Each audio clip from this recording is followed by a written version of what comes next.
Seminary ထဲမှာကျွန်တော်ကြည့်ရတာပေါ့ကိုကျွန်တော်အောင်သူဘူးကြိုက်လို့လာပြောတာပေါ့အောင်သူဘူး fashion ကိုကြည့်လိုက်တချင်းမဆိုနေဘူးကွာ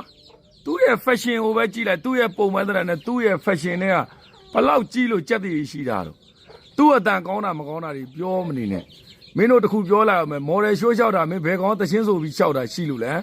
ဘယ်ကောင်တချင်းဆိုနေလို့လဲ model show လျှောက်တာ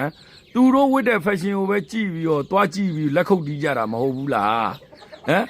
ဘယ် model ကနေပြီးတော့မင်းအဲ့ဒီ fashion show လျှောက်တာတချင်းဆိုသွားလို့လဲ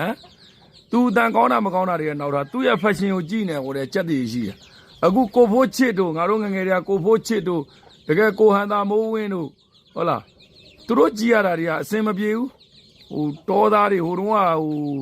ဘောင်းမီခေါင်းလောင်းကြီးဝစ်ပြီးတော့တို့ရွာထဲမှာရှောက်နေတဲ့တို့ဦးလေးတွေကြာနာပဲသူတို့ပုံစံနောက်တစ်ခုစမ်းရင်မိုးလဲအတူတူပဲဒီပုံစံ